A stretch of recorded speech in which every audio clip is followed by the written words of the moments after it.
बिस्मिल्लाहिर्रहमानिर्रहीम। अस्सलाम वालेकुम नाजरीन, प्रोग्राम दावत फिक्र में आपको खुश आमदीद कहते हैं। मैं हूं सैयद आसिम रजा। नाजरीन, जिस तरह इस प्रोग्राम के टाइटल से वाज़ेह है कि दावत फिक्र किसी चीज़ की फिक्र के हवाले से कोई दावत दी जाती है और सोचने की बात यह होती है कि तमाम लोग उसके बारे में उसी तरह सोचें और उसके बारे में समझें। आज हम बात करें एक मजहबी हवाले से कि इस्लाम एक मजहबी तौर पर अगर देखा जाए तो एक मुकम्मल तरबियत है। जितने फ़राइज़ की हम बात करते हैं, जितनी चीज़ों की हम बात करते हैं, किसी न किसी चीज़ का, हर फ़राइज़ का कोई न कोई मकसद ज़रूर नज़र आता है। हम ज़िलहज की जहां पे बात करते हैं, यूं तो यकम ज़िलहज से 10 ज़िलहज बहुत इंपॉर्टेंट है और हज के महीने की जहां बात की जाती है तो वहां पे न सिर्फ हज के मनासिक और फ़राइज़ के हवाले से बात की जाती है बल्कि इसार और कुर्बानी की भी बात की जाती है। तो इसी फिक्र की दावत के लिए हमने कुछ मेहमान शुरका को भी दावत की जो हमारे साथ मौजूद हैं। इस वक्त हमारे साथ तशरीफ रखते हैं प्रोफेसर डॉक्टर मुस्तफीज अलवी साहब जो डिप्टी डायरेक्टर एकेडमिक्स हैं। जनाब खवातीन एक यूनिवर्सिटी है इनकी विश इस्लामाबाद में, इनको हम कहेंगे खुश आमदीद जी, आप हमारे साथ आए, आपका बहुत बहुत शुक्रिया।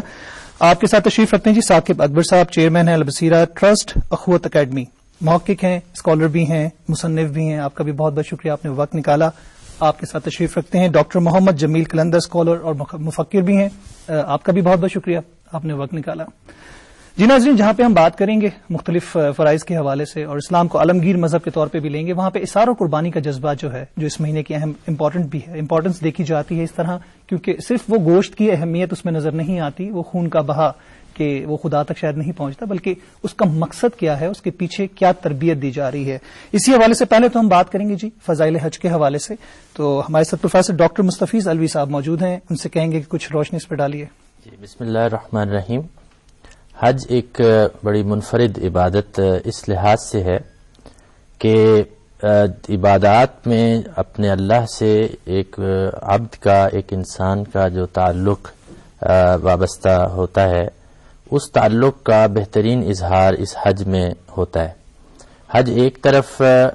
अपने तौर पर एक फरीज़ा है, एक इबादत है, लेकिन तमाम इबादतों का जो मग़ज़ है, उसकी रूह जो है वो भी इसके अंदर शामिल है। जब हज का इरादा किया जाता है, और हज का लफ्ज़ी माना भी कस्द है, इरादा है, नियत है, अपने रब की तरफ जाने का इरादा, तो इंसान इस दुनिया से अपनी मसरूफियत को मुअत्तल करते हुए अपने रब की तरफ रुजू कर रहा है, तो ये रुजू इल्लाह इबादत का रूह है। फिर जब इंसान इहराम बांधता है, लिबास अपना उतार के एक और पाकीज़ा लिबास ज़ेब-ए-तन करता है, जैसा कि उसके चादरों पे मुश्तमिल है, तो उस लिबास का भी एक जो मजाजी मफहूम और माना है वो ये है कि आपने अपनी पहली आदत को तर्क किया है और आप एक नए इरादे से एक नई जिंदगी की शुरुआत करने जा रहे हैं। फिर इंसान तवाफ करता है, रब के घर में पहुंचता है और वहां लब्बैक अल्लाहुम्मा लब्बैक कहता है, और उसमें भी वो रफ्तगी है, वो जुनून है, वो रब की तरफ लौटने का वो लगाव है, तो वो एक इबादत की रूह एक फिर वहां पर भी नजर आती है हमें। फिर इंसान का उस बकिया मनासिक को अदा करना, आप अगर मिना में क़याम को लें, आप वक़ूफ़ इरफात को लें, आप उसके बाद तवाफ को लें, सई को लें, वो तमाम जो हैं इबादत के कोई न किसी पहलू को जाहिर करते हैं। सही आपकी जद्दोजहद को, काविश को, कोशिश को, इज्तिहाद को, आपकी वो एक इस्तिआरा है। आप कंकरियां मारते हैं शैतान को, रमी जमरात करते हैं, तो गोया आप बुरी आदतों से नफरत का इजहार कर रहे हैं और आप अपने नफ्स की ख्वाहिशें और शैतानी जो इंसान को वसवसे आते हैं उससे गोया दूरी का और बरात का एक आलाइश की पाकीज़गी कर रहे हैं। फिर उसके बाद वो कुर्बानी का मरहला आ जाता है, यौमुन नहर आ जाता है, जब आप अपने रब के लिए, अपने रब की रजा के लिए जहां आपने ख्वाहिशात को कुर्बान किया है, यहाँ दुनिया की बहुत सारी आपकी मरगूबात नफ्स जो थी उनको आपने कुर्बान किया है, तो अब आप कहते हैं कि अब मैं माली तौर पर अपनी जेब से उस चीज को भी कुर्बान करूंगा जो मुझे अजीज है और मैं अपने रब की रजा के लिए ये खून बहाऊंगा और उस रब के दिए हुए इख्तियार की बुनियाद पर मैं ज़िबा करते हुए जानवर को रब की राह में, तो वो फिर अपने जैसे गरीब, महरूम और उन तबकों तक जाऊंगा, तो मेरा इंसानियत से रिश्ता भी यूं इस्तवार होगा। तो आप सल्लल्लाहु अलैहि वसल्लम का जो फरमान है कि हज मबरूर जो है, जो पूरे आदाब से किया जाए, जो पूरी शराइत के साथ किया जाए, उस हज का नतीजा ये है कि इंसान उसी तरह पाकीज़ा और मासूम लौटता है उस हज से जिस तरह वो अपनी माँ से पैदा हुआ है, और जिस तरह वो मासूम और अपनी आलाइशों से पाक है, इसी तरह से वो हज के बाद एक नई जिंदगी, नई रूह اور نئے ارادے کے سفر کا آغاز ساتھ وہ شروع کر دیتا ہے. ثاقب صاحب بھی ہمارے ساتھ موجود ہیں اور آپ کا مطلب علوم حدیث اور سیرت کے اوپر کافی ریسرچ بھی آپ نے کی ہے اور کافی گرپ رکھتے ہیں. ثاقب صاحب، جب ہم بات کرتے ہیں تربیت کے حوالے سے، جس طرح صحیح کی بات کی گئی، سنت ابراہیمی کو فالو کرتے ہوئے جو عید قربان کی بات کی جاتی ہے، عید الاضحیٰ کا مطلب بھی عید قربان بنتا ہے،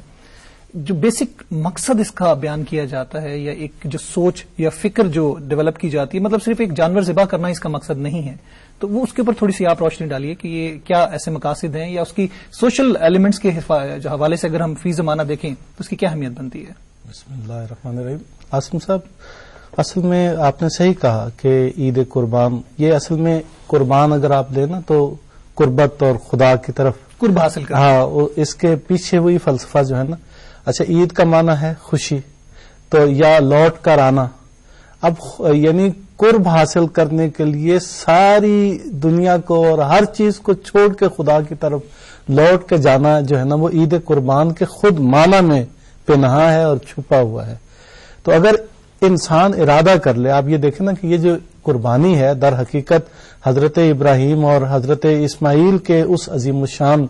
واقعے کو یاد کرتے ہوئے جو ہے یہ ہم قربانی پیش کرتے ہیں کہ جس کے تحت انہوں نے اپنے بڑھاپے میں اللہ نے جو اولاد جیسی ان کو نعمت دی اور تو اس وقت ان کا یعنی مادی لحاظ سے دیکھا جائے تو سب سے عظیم سرمایہ جو ہے وہ اسماعیل تھے. تو ان کو اللہ نے جو ہے وہ کہا کہ میرے راستے میں قربان کر دے. خواب انہوں نے دیکھا، پھر انہوں نے اپنے بیٹے کو سنایا. اچھا، بیٹے نے یہ نہیں کہا کہ آپ نے خواب دیکھا ہے، بیٹے کو پتا تھا کہ میرے باپ جو ہیں وہ ابراہیم اور اللہ کے نبی ہیں اور اللہ کے نبی کے خواب کی جو حیثیت ہوتی ہے. انہوں نے کہا جو آپ کو امر ہوا ہے، جو حکم دیا ہے وہ بجا لائیں، مجھے آپ انشاءاللہ صابروں میں سے پائیں گے. اس میں صبر کی بھی تلقین جی، اس میں میں سمجھتا ہوں کہ اور یعنی نبوت کی آپ اطاعت، آپ کہہ لیں نبی کی اطاعت، خدا کی اطاعت اور اپنا باپ کی جو ہے فرما برداری، ہر چیز اگر آپ اس میں دیکھیں تو اس میں آ جاتا ہے. اس میں آ جاتا ہے. ایک 4 مصرے میں نے اگر آپ اجازت دیں تو اس میں کہیں کہ عید قربان آ گئی پیغام رحمانی کے ساتھ، یاد ابراہیم و اسماعیل لافانی کے ساتھ، وہ کبھی مرتا نہیں جو زیس کا سودا کرے، جذب ایمانی کے ساتھ، ایثار و قربانی کے ساتھ. تو ہم دیکھتے ہیں کہ ابراہیم اور اسماعیل لافانی ہو گئے.